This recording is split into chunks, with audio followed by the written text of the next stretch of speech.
नमस्कार विद्यार्थी मित्रों, कक्षा 12 बीए वाणिज्य व्यवस्था और संचालन, इसमें पार्ट 2 संचालन के सिद्धांत। उनमें भी बच्चों आज मैं आपको संचालन की विचारधारा है, उनमें भी पारंपरिक विचारधारा के बारे में समझाने वाला हूँ।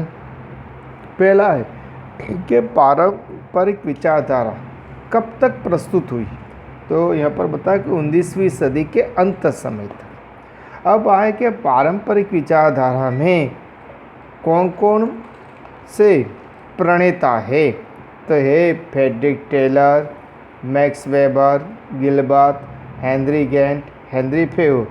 पर उनमें भी सबसे ज़्यादा योगदान किसका है, तो उनमें सबसे ज़्यादा योगदान किसका है, तो बच्चों टेलर का है। अब विज्ञान के बारे में मालूम ही है कि विज्ञान सिद्धांतों के ऊपर आधार रखता है, विज्ञान कार्य कारण के साथ प्रस्तुत है, इसलिए विज्ञान में एक विशिष्टीकरण, दूसरा उत्तेजन, वेतन प्रथा कि भाई वेतन अच्छा दो तो अच्छे से अच्छा बराबर विशिष्ट जानकारी वाला व्यक्ति अच्छा काम करेगा। दायित्व कार्य विज्ञान के रूप में क्या किया गया है, विभाजन किया गया है। पर संचालन में सामान्य सिद्धांत देकर संचालक विचारधारा का एक महत्वपूर्ण क्या है, योगदान है।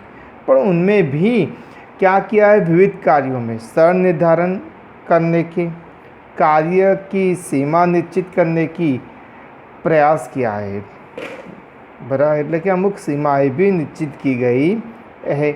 इतना ही नहीं, अलग अलग स्तर पर संचालन दायित्व उठाने के लिए संचालन के लिए सर्वव्यापी सिद्धांत का मार्गदर्शन के रूप में भी दिए गए हैं। पर मैक्स वेबर का अम्लीकरण के विचारधारा का भी योगदान है। मैक्स वेबर ने क्या किया, अम्लीकरण 19वीं सदी के अंत तक औद्योगिक क्रांति की शुरुआत हुई। औद्योगिक क्रांति की शुरुआत बच्चों मालूम ही है कि इंग्लैंड में हुई थी। इसके कारण पारंपरिक विचारधारा के विविध में सबसे ज़्यादा, औद्योगिक क्रांति में सबसे ज़्यादा स्थान किसका है, तो मानव तत्व का स्थान महत्व है। क्यों कि मानव ही संचालन किसके लिए है, तो मानव के लिए है, इसलिए कि मानव का स्थान औद्योगिक क्रांति में सबसे ज़्यादा माना गया है।